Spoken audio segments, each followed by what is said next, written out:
अब वो वक्त आ गया है कि मैं आपको बता दूं कि शिफा यूसुफजई साहिबा कहाँ है। बिल्कुल पाकिस्तान के एक बड़े ही ज़बरदस्त खित्ते में वो गई और वहाँ पर जाकर उन्होंने कुछ हिस्टोरिकल जगहें देखी। तो आइए आपको दिखाते हैं।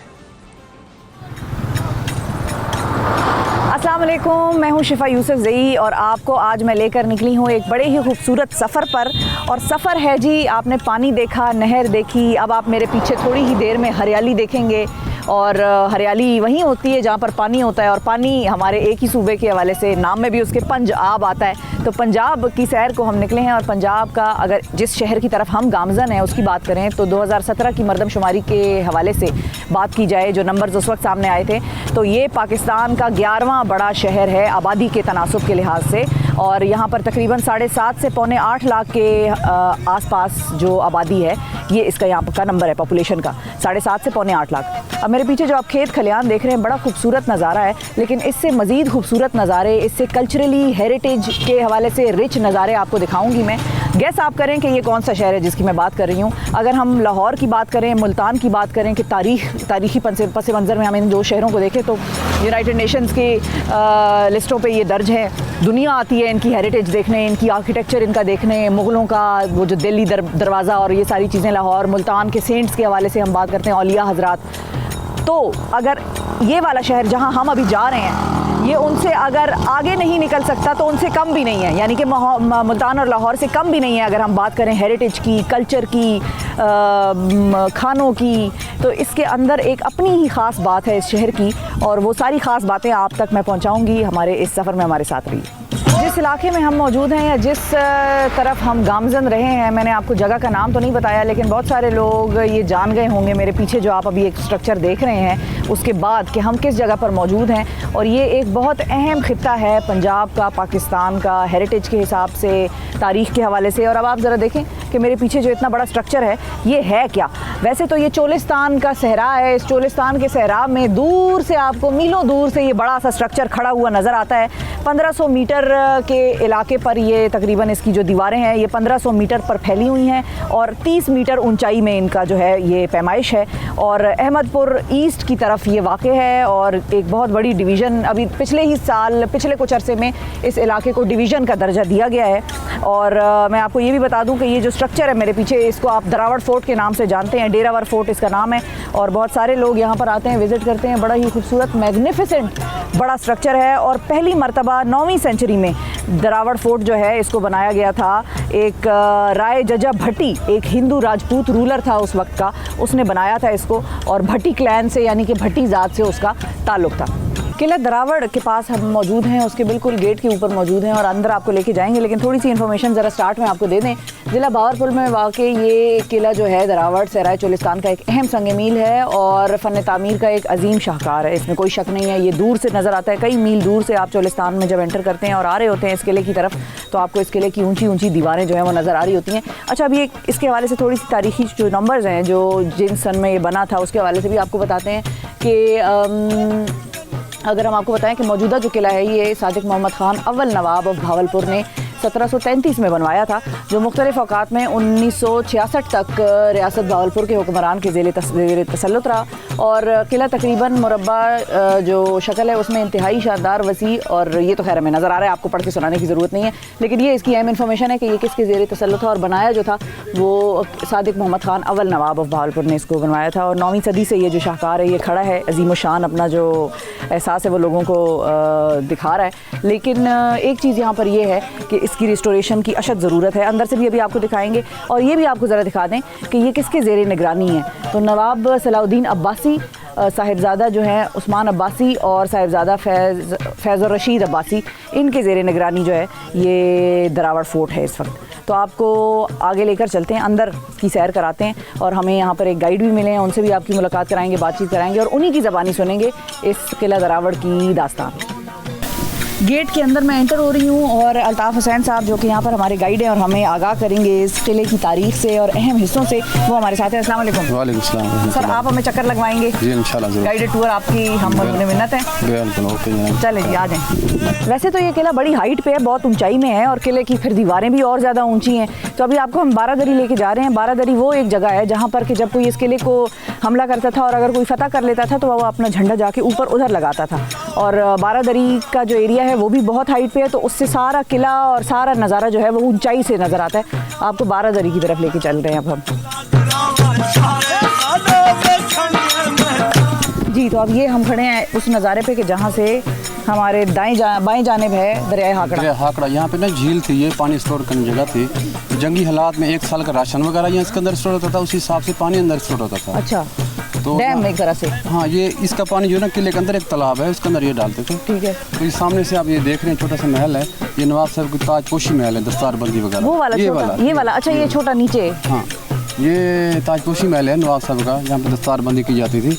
और ये सामने से मस्जिद भी आप देख रहे हैं साइड में। हाँ, मस्जिद तो बड़ी अच्छी प्रोमिनेंट मस्जिद है, नुमाया है। दिल्ली की मस्जिद है, मोती मस्जिद, उसकी दिल को काफ़ी है। ये दिल्ली की मोती मस्जिद है, नाम है। अच्छा, उसका ये नक्शा सेम है, नवाब साहब ने बनाया था। नवाब साहब जो तीसरे थे ना, बहावल खान, तीसरा बहावल, उन्होंने ये मस्जिद तमीर की थी। और उसके बिल्कुल बैक साइड में उनको शही कब्रिस्तान है, नजर आ रहे मकबरे वगैरह जितने। बिल्कुल। उसमें जितने नवाब खान थे, जितने हुकूमत ये लोग करते रहे, वो सब यहाँ पे दफन है। उनकी ख़वातीन भी यहाँ पे और मर्द भी यहाँ पे। तो ये मैं बारादरी के अंदर के हिस्से में खड़ी हूँ और यहाँ पर आप देख सकते हैं बड़ी खूबसूरत जो है पेंटिंग हुई हुई है फूलों की। और ये हाथ से मेरा ख्याल है ये हैंड पेंटेड है सारा, और बहुत खूबसूरत यहाँ पर ये फुलदारी जो है ये हुई हुई है पेंट से। अच्छा, यहाँ पर चूँकि हम विज़िट कर रहे थे और आपके लिए हम ये रिकॉर्डिंग कर रहे थे, तो मुझे यहाँ पर कुछ हिस्टोरियंस नज़र आए जो यहाँ पर काम कर रहे हैं, और उनसे हम जानेंगे कि वो यहाँ पर क्या काम कर रहे हैं और कौन सी ऐसी चीज़ें हैं जो इस फोर्ट को हंगामी बुनियादों पर सेव करने के लिए करनी चाहिए। मेरे साथ समिया खालिद साहिबा मौजूद हैं जो कि HOD हैं, यानी कि हेड ऑफ़ द डिपार्टमेंट हैं इस्लामिया यूनिवर्सिटी में। हिस्ट्री के हवाले से बड़ी जानकारी है, बहुत काम करती हैं, ख़ुद भी हिस्टोरियन है। अस्सलाम वालेकुम। अच्छा, अब हम जब यहाँ पर आए एज अ टूरिस्ट, क्योंकि मेरा पहली बार ये चक्कर लगा यहाँ का, तो मैंने जब ये देखा तो मुझे एहसास हुआ कि ये शायद मैं अपने ख़ानदान की आखिरी जनरेशन होंगी जो ये चीज़ देख रही है। मेरे आने वाली नस्लें जो हैं वो शायद इसको ना देख सकें।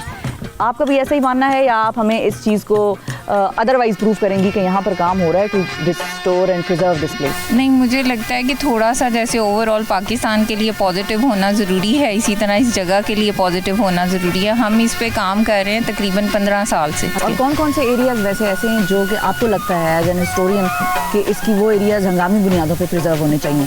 ये सारे ही, ख़ास तौर पे उधर जो टनल। अच्छा, ये जेल खाना जात का इलाका है जहाँ पर हम यहाँ पर मौजूद हैं, और जेल खाना जात में इंटरेस्टिंग जो इन्फॉर्मेशन है वो मेरे साथ शेयर की गई, तो वो मैंने आपकी भी गोशगुजार करनी है। वो ये है कि ये जो हिस्सा आप देख रहे हैं बेसिकली जेल की एक्सटेंशन हुई है, और जेल की जब एक्सटेंशन हुई तो ये मैं आपको बताती हूँ, ज़रा आगे हम चलेंगे, कि जो आखिरी नवाब थे उन्होंने गालिबन इस जेल को बढ़ाया और जो ओरिजिनल इमारत थी उसके साथ मज़ीद उसको बढ़ाया। अब इधर एक इंटरेस्टिंग चीज़ ये है कि पुराने वक्तों से नए वक्तों का जो कंपैरिजन है, चाहे वो जिद्दत में हो, चाहे वो टेक्नोलॉजी में हो, तर्ज़ इमारत में हो, तर्ज़ तामीर में हो, वो आपको दिखाती हूँ कि जब पुराना जो जेल था वो यहाँ तक था। और आपको पता कैसे चलेगा? पता ऐसे चलेगा कि यहाँ पर ईंट जो है वो पतली है, और जब आप इसकी एक्सटेंशन हुई और नवाब साहब ने आखिर में एक्सटेंशन इसकी कराई तो ये ईंट मोटी हो गई। अब दरावड़ फोर्ट के बाद उसके अकब में मौजूद है यहाँ पर अब्बासी शाही कब्रिस्तान, उधर हम मौजूद हैं और यहाँ पर आपको बताएंगे कि किस किस नवाब साहब की कब्रें हैं यहाँ पर। शाही कब्रिस्तान के अहम तरीन हिस्से में मैं मौजूद हूँ, आपको लेकर चलूँगी अंदर कि किस किस की कब्रें यहाँ पर मौजूद हैं। लेकिन आपको कुछ एक इन्फॉर्मेशन इंपॉर्टेंट ये देती चलूँ कि जो नवाब सादिक थे उनका तो चूँकि ताल्लुक़ शिकारपुर सिंध से था, तो उन्हीं के नाम पर सादिकाबाद का नाम रखा गया है और वो वहीं पर मदफून है। उनके बाद जो नवाब बहावल थे वो बहावलपुर में मदफून है और उनके नाम पर ज़ाहिर है बहावलपुर शहर का नाम जो है वो रखा गया है। और यहाँ पर मेरे पीछे आप देख सकते हैं कि जो अहम तरीन मेंबरान जो पुराने वक्तों के शुरू के जो नवाब रहे हैं उनकी यहाँ पर कब्रें हैं। तो 4 यहाँ पर सादिक हैं और 4 जो हैं यहाँ पर बहावल हैं। तो ये हम भी अंदर जाते हैं, फातिहा भी पढ़ते हैं और आपको ज़रा अंदर से भी दिखाते हैं। खबर पर लिखा हुआ है हज़रत नवाब हाजी हरमैन शरीफैन मोहम्मद बहावल ख़ान, यानी कि जो सिलसिला ग़िलाफ़ काबा का इस इलाके से भेजना शुरू हुआ था वो इन्होंने आगाज़ किया था कि ग़िलाफ़ काबा जो है वो यहाँ से जाता था, वो इनके वक्त में जो है उसका आगाज़ हुआ था और काफ़ी अरसे तक वो जाता रहा। अच्छा, ये हम उस इलाके में दाखिल हुए हैं शाही कब्रिस्तान के कि जहाँ पर जो नवाब सादिक पंजम की बेगम थी विक्टोरिया जिनका नाम था, जिसके बारे में ये भी कहा जाता है कि वो मलका एलिज़ाबेथ की जो ख़ानदान है या उनका ब्लड लाइन है उसमें से थी, उनका ये उनकी आखिरी आरामगाह है और यहाँ पर वो मदफून है। और इसके अलावा इनका जो नाम है बाद में ज़ाहिर है चूँकि मुसलमान हो गई थी इनका नाम ग़ुलाम फ़ातिमा हो गया था, तो अब इनको ग़ुलाम फ़ातिमा के नाम से जाना जाता है, लेकिन पहले इनका नाम जो था वो विक्टोरिया था। अच्छा, अब ये जो आपको मेरे बैकग्राउंड पे आवाज़ आ रही है, ये आवाज़ तो मैं आपको ज़रा ज़्यादा बेहतर तरीके से सुनवाऊंगी, लेकिन थोड़ा सा बैकग्राउंड दे दूं कि हम दरावड़ ही में इस वक्त मौजूद हैं और मेरे पीछे आप देख सकते हैं ये जिस इलाके में हम हैं यहाँ पर प्रीडोमिनेंटली हिंदू बिरादरी, हमारे हिंदू भाई बहन रहते हैं और उन्हीं के यहाँ पर घर जो हैं, आबादी जो है वो बस रही है। चोलिस्तान का ये एरिया है, जहन में रखिएगा। पीछे जो गुलाबी आप घर सा देख रहे हैं वो मंदिर है उनका, और यहाँ पर अब जो ये आवाज़ आ रही है, आवाज़ की तरफ अब ज़रा मैं आपको लेके चलती हूँ।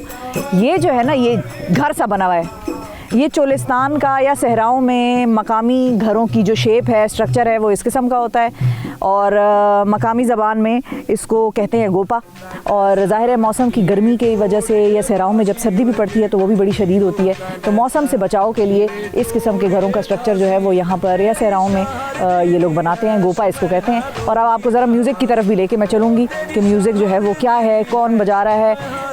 बजाने वाले यहाँ के लोकल हैं और जब भी यहाँ पर कोई लोग आते हैं ये उनको इनवाइट करते हैं अपनी तरफ और उनको मौसीकी की जो महफिल है वो उनके लिए बजाते हैं, गाते हैं और उनको बेसिकली एक तरह से ये सहरा में अपने इलाके में वेलकम करने का मेहमानों को जो है ये एक तरीका कार है। तो आपको सुनवाते हैं। हमारे लिए भी ये महफिल जो है वो ख़ास हमें बुलाया गया कि आएँ आप लोगों के लिए भी हम गाएंगे बजाएंगे, तो अभी आपको थोड़ा सा म्यूज़िक सुनवाते हैं।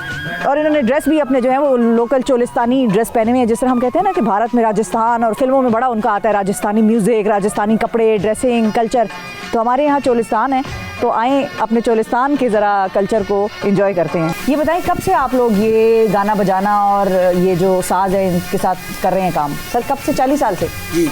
और आपने खुद ही सीखा? जी आप सीखा, हम पढ़ा याद करें ना सर ਤੁਹਾਨੂੰ ਪੜ੍ਹਨੇ ਲਿਖਣੇ ਦੀ ਕੀ ਲੋੜ ਹੈ? ਤੁਹਾਡੇ ਕੋਲ ਹੁਨਰ ਹੈ। बिल्कुल हुनर है वाकई। असा अल्लाह की मेहरबानी चाहिए इस्लामाबाद प्रोग्राम करेंगे लोग सदे, अच्छा लाहौर प्रोग्राम करेंगे ते कराची, हर पूरा पाकिस्तान असा घूम गया। आप तो घूमते हैं, लेकिन जो हमारा ये कल्चर है म्यूज़िक का, चोलिस्तान का जो कल्चर है, ये इसी इलाके में है, लोग इससे वाकिफ़ हैं या ना आशना है? बिल्कुल वाकिफ़ हैं।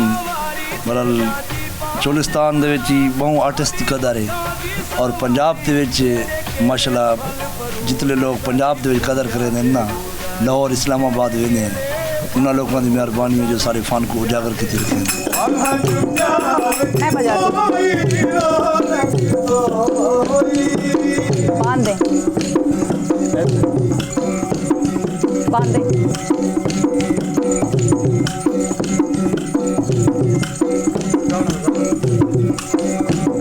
बांध रहे हैं जरा हम भी चिमटा, इसको क्या कहते हैं? चिमटा।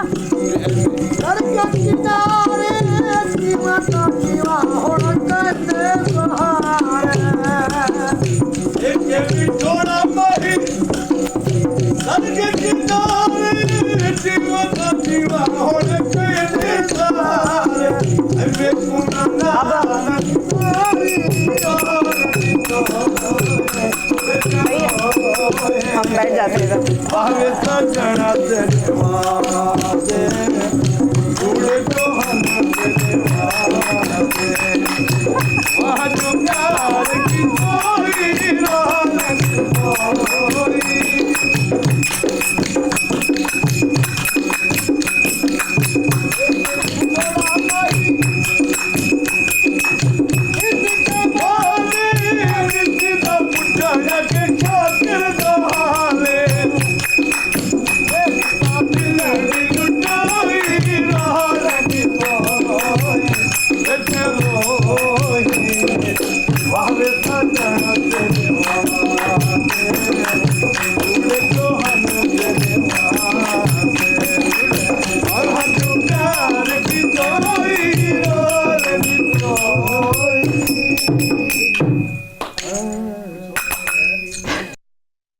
बहुत कम लोग ये बात जानते हैं, जिस मकाम पर इस वक्त मैं मौजूद हूँ यहाँ पर 4 असहाबा कराम के हवाले से रिवायात में मिलता है कि वो यहाँ पर 4 मदफून हैं। अब वो यहाँ पर किस तरह से आए ये तो खैर बहरहाल हम जानते हैं कि मुल्तान का इलाका हो, ये भावलपुर का इलाका हो, यहाँ पर उच्च शरीफ हो, तो यहाँ पर औलिया अल्लाह जो हैं वो बड़ी तादाद में आए और दीन इस्लाम के फ़रोग़ में इस इलाके में ख़ास तौर पर उनकी बड़ी खिदमात हैं। लेकिन यहाँ पर इस मकाम की क्या सिग्निफिकेंस है, क्या वैल्यू है और क्या तारीख़ है, ये हम जानते हैं। हमारे साथ अल्ताफ़ हुसैन साहब हैं। अल्ताफ़ साहब, अब जिस मकाम पर हम मौजूद हैं नबी अकरम सल्लल्लाहु अलैहि वसल्लम के यहाँ पर ये साथी जो हैं मदफून हैं, इनके हवाले से ज़रा कुछ बताइए, हिस्ट्री के हवाले से, और इस मकाम की खुसूसियत क्या है, पहले ये क्या हुआ करता था इसके आसपास, ये भी ज़रा बताइए। जी जी, ये बड़ा ख़ास मकाम है। तो यहाँ पे पहले कहते हैं कि किला था, एक बहुत बड़ा किला था जो हिंदू राजपूतों का जो पहले बना हुआ था, जो महाराजे थे, वो कहते हैं पहले जो अभी हमने देख चुके किला, ये किला बाद में बनाया गया था, द्रावड़ बाद में बनाया गया था। पहले इस जगह पे किला था जो असहाबा कराम ये लोग आए थे यहाँ पे तबलीग के लिए। अच्छा, क्योंकि वो हिंदू हाँ थे, जी, तो जगह जगह पे गए लोग, ये असहाबा कराम, तो यहाँ भी वो पहुँचे थे। बिल्कुल। तो उन्होंने तबलीग की थी इस जगह पे, तो आप पढ़ लें ला इलाहा इल्लल्लाह मुहम्मद रसूलुल्लाह। तो उन्होंने, वो लोग काफिर थे, तो उन्होंने इनको शहीद कर दिया गया था। अच्छा। तो इस तरह कहते हैं कि उनके जो पुरानी रवायत होती है, ईंटों पे नाम लिखे जाते थे, पहले लोग लिखते थे, ये फलां की हाँ, कब्र के आगे चिपकाते थे वो लोग। तो वही नाम मिले यहाँ इस जगह पे। और ये इसकी जो कब्रें थी बहुत बड़ी बड़ी इनकी जो बनी हुई थी, लेकिन इनके नाम थोड़े बिखरे हुए थे, कौन सा किसका नाम है। अच्छा। तो क्योंकि हाकड़ा जो है दरिया, वो सैलाब आया था, हाकड़ा सैलाब जब आया तो ये किला मिसमार हो गया, इसकी बुनियाद बाद में रखी गई द्रावड़ की। तो वो इनकी जो कब्रें थी उनके ऊपर नाम लिखे हुए थे, चिपके हुए थे, लेकिन उनके जो ये नहीं पता ये कौन सा नाम किसका, ये किसका नाम है, लेकिन यहाँ पे कब्रें मौजूद थी उनकी, उन लोगों की। ये क्लियर पता है, हमारे बुजुर्ग कहते हैं, पीछे से वो कहते हैं कि यहाँ पे पहले कच्ची दीवार थी इसके, फिर मकामी लोगों ने इसके बाहर दीवार कच्ची बनाई, फिर बाद में लोगों ने तामुन किया, इसके ऊपर पक्की चार दीवारी बनी गई। अब इतनी आप देख रहे हैं ये बाहर जो लगी है बाड़ वगैरह सारी आदमी वाले लगाई यहाँ पे आगे। बिल्कुल सही है। जिनके नाम हैं और जो यहाँ पर हैं असहाबा कराम, वो मैं आपको बता देती हूँ। हज़रत ताहिर रज़ी अल्लाह ताला अन्हु, फिर हमारे साथ आगे जो है हमें नज़र आ रहा है हज़रत जवाद रज़ी अल्लाह ताला अन्हु, फिर हज़रत जवार रज़ी अल्लाह ताला अन्हु, और हज़रत तैयब रज़ी अल्लाह ताला अन्हु। फरीद गेट के बाहर मैं मौजूद हूँ। ये भावलपुर का मशहूर तरीन बाज़ार है और पूरी गली है यहाँ पर कपड़े, खाने पीने की दुकानें, मिठाइयाँ और सौगातें जो भावलपुर की हैं वो यहाँ पे आपको दस्तयाब होंगी। जो भी लोग बाहर से आते हैं वो भावलपुर के इस फरीद गेट के बाज़ार में ज़रूर आते हैं। बेसिकली फरीद गेट आपको लाहौर के बारे में हम जानते हैं, दिल्ली गेट या दिल्ली दरवाज़ा जो है लाहौर का, ये उसी तर्ज पर बनाया गया है ये भी। और जब नवाब दौर में, जब भी नवाब जो हैं वो हुक्मरानी किया करते थे, तो उस वक्त पुराने वक्तों में शहर जो था वो यही था, इन गेटों के अंदर शहर हुआ करता था। और रात को जब ये दरवाजे बंद हो जाया करते थे तो फिर जो भी मुसाफिर होते थे या मुसाफिर खाने वगैरह, सराय वगैरह इस शहर के बाहर बने होते थे। उस वक्त आबादी इधर ही होती थी और इसी में रहती थी और रात को ये गेट बंद हो जाते थे। अब ज़ाहिर है वक्त बदले हैं, आबादी बढ़ी है, शहर बाहर की तरफ एक्सपैंड हो गए और ये जो गेट हैं ये मशहूर बाज़ार बन गए। उन्हीं गलियों में बाज़ार, खाने पीने की दुकानें। तो आपको ज़रा एक विज़िट कराते हैं और हम भी देखते हैं कि हम भी क्या खा सकते हैं, हमारे पसंद की क्या चीज़ यहाँ पर मिलेगी। आ जाएँ। अच्छा जी, हम यहाँ पर फरीद गेट में एक बड़ी मशहूर दुकान पर खड़े हैं और यहाँ पर इनके बर्फ़ियाँ और हलवे जो हैं वो बड़े मशहूर हैं। ये जो आप देख रहे हैं ये सोन हलवा है। ज़ाहिर है मुल्तान भावलपुर का सोन हलवा बड़ा मशहूर है। ये सोन हलवा है जो कि ड्राई है और वो जो आगे सोन हलवा पड़ा है वो है गीला। तो दो टाइप्स तो ये हैं और एक ये है जो कि बर्फ़ी है, बड़ी खूबसूरत, बड़ी ज़बरदस्त सा इसका रंग है। अच्छा, आप एक चीज़ देखें, बड़ी ज़बरदस्त चीज़ मुझे नज़र आई, अपने भावलपुर का मशहूर खोए वाला गोला। ये खोए वाला गोला कौन सा होता है? और गोला ज़रूर खाया है हमने, इतना हम बैकवर्ड नहीं है शहरों वाले, गोला खाया है, लेकिन ये खोए वाला गोला क्या होता है ये ज़रा पता लगाते हैं। अस्सलाम वालेकुम। वालेकुम अस्सलाम। ये खोए वाला गोला क्या होता है? ये चीनी और गुड़ और खोया और ये फलूदा वगैरह होता है, बर्फ़ होती है। खोया डालें ना ज़रा। ये कहाँ खोला है खोया? ये देखो ना, मजा आ जाए, मेरे मुंह में पानी आ रहा है, पता लग रहा है। एक तो बर्फ ठंडी है, ठीक है, मौसम भी ठंडा है, लेकिन हम जिस इलाके से आए हैं इस्लामाबाद से, वहाँ पे सियासी गर्मा गर्मी बहुत है, तो इसलिए हमें ठंडा ज़्यादा लग रहा है। लोग इतने अच्छे हैं कि मैंने उनसे ये मांगा गोला और मैंने खाया और उन्होंने पैसे भी नहीं लिए। तो ये यहाँ के लोगों की बात है, भावलपुर के लोगों की, और मोहब्बत से भरपूर है। भावलपुर की एक और ख़ास चीज़ जो बहुत ही ख़ास है और इसको पूरे पाकिस्तान में भावलपुर से ये चीज़ जाती है, वो है ये कपड़ा। और कपड़े की कुछ ख़ास अक़साम है जो यहाँ से जाती हैं। वैसे तो कपड़ा फैसलाबाद में भी बड़ा बनता है, लेकिन यहाँ पे वो कपड़ा रिफ़ाइन होके उस पर मज़ीद तज़ीन व आराइश ऐड होके ये पाकिस्तान की तरफ हम भेजते हैं, बाकी पूरे मुल्क में। ये चुनरी, इसको कहते हैं चुनरी का काम, जिसमें कि ये टाई एंड डाई वाला आपको नज़र आ रहा है, और टाई एंड डाई का कलर है, 2-4 इकट्ठे कलर जो है वो इसको डाई किया जाता है और इसको चुड़मुड़ कर देते हैं, ऐसे चुड़मुड़, और धागा बांध देते हैं। तो ये चुनरी का काम भावलपुर की खास सौगात है। इसके साथ आप ये देख रहे हैं, इसको कहते हैं गोटा वर्क। ये गोटा वर्क भी भावलपुर की खास जो चीज़ है वो ये है कि गोटे का काम जो है ये भी भावलपुर में बड़ा खूबसूरत शानदार होता है। और इसके अलावा जो है चिकनकारी और मुकेश का काम वो होता है, अभी आपको दिखाते भी हैं। मुकेश का काम वो होता है कि मेटल यानी कि लोहा जो है वो लोहा कपड़े के ऊपर पिरोया जाता है और उससे डिज़ाइन बनता है, जैसे ये गोटे का डिज़ाइन है। और चिकनकारी आम हाथ की एम्ब्रॉयडरी होती है, आजकल मशीनी एम्ब्रॉयडरी भी आई हुई है। लेकिन ये 4 चीज़ें पाकिस्तान में अगर लोग पहचानते हैं तो वो इस शहर की वजह से जानते हैं और पहचानते हैं और पसंद करते हैं कि चुनरी, गोटा वर्क, मुकेश और चिकनकारी ये इस शहर की सौगातें हैं। ये चुनरी है और ये देखें, ये उन्होंने बांधा हुआ होता है धागों से। बिल्कुल, खवातीन हाथ से बांधती हैं। कितनी खवातीन भावलपुर की ये काम करती हैं? बहुत वैसे सारी खवातीन है, ये हमारे यहाँ अंदाजन यहाँ से तकरीबन 20-25 किलोमीटर है अब्बास नगर। अच्छा, तो वहाँ पर खवातीन इसको काम करती है, सारा हैंडमेड उतना हाथ का ना। अच्छा, अब ये एक और चीज़ है जो मुझे यहाँ भावलपुर की नज़र आई है और ये बिल्कुल मैं भूल गई थी, मेरी कोताही है, मैं भूल गई थी। ये काम भी भावलपुर में होता है, एप्लिक वर्क जो करते हैं वो भी भावलपुर में होता है। अच्छा, अस्सलाम वालेकुम। वालेकुम सलाम। ये बताएं कि इस दुकान के बारे में हमने सुना है कि ये बड़ी पुरानी है। जी। कितनी पुरानी है? ये 50 ईयर्स से अबव हो चुके हैं इस शॉप को। 50 साल? हाँ जी। और यहाँ पर आप जो सामान, ये चुनरी नज़र आ रही है मुझे, मुकेश है, गोटा है, एप्लिक है, मतलब हर चीज़ जो भावलपुर के कपड़े की कोई भी वैरायटी है वो कम से कम इस दुकान में मेरी तो आंखों के सामने नज़र आ रही है। ये सारा काम खुद आप लोग करवाते हैं? किसी को डिज़ाइन वगैरह देते हैं या खवातीन जो बना रही होती हैं वो आपको अप्रोच करती हैं कि हम ये अब बेचना चाह रहे हैं? नहीं, ये हम अपनी डिज़ाइनिंग खुद बनवाते हैं, अपनी उस पर। अब मिसाल के तौर पे हमने कलर्स भी अपने देने होते हैं, डिज़ाइंस भी अपना देना होता है, ठीक है। हर चीज़ हमारी यानी कि अपनी वर्किंग, अपनी ट्रेस का भी हमारा निशा खुद का काम होगा, ठीक है। सिर्फ कारीगरों ने उसके ऊपर चुनरी बांध के उसको डाई करके उन्होंने देना होता है। अच्छा, ठीक है। और ये बताएं कि इस दुकान का आगाज़ चूँकि 50 साल पुरानी है या उससे ज़्यादा, आगाज़ कैसे हुआ था? शुरू से ही कपड़े का ही था ये? जी जी, बिल्कुल। एक दुपट्टे से स्टार्टिंग हुई थी चुनरी के, जो हमारा टिपिकल यहाँ का दुल्हनों का इलाके का जो है ना, वो चुनरी का टिपिकल एक रेड कलर से, रेड और मैरून कलर से। तो मैं यहाँ पर ज़रा अपने लिए कोई कपड़ा शपड़ा देखती हूँ और आप जो है अपना बहुत ख्याल रखें, भावलपुर ज़रूर आएँ और भावलपुर की सकाफ़त से, भावलपुर की तारीख़ से ख़ुद को आशना कराएँ, क्योंकि बहुत सारी चीज़ें पाकिस्तान के बाहर के बारे में तो हम बहुत जानते हैं, पाकिस्तान के अंदर अपने शहरों के बारे में हम बहुत कम जानते हैं। जी, ये था शिफा यूसुफजई साहिबा का बहावलपुर का सफ़र और देखा आपने कि कितना ये एक कल्चरली रिच खित्ता है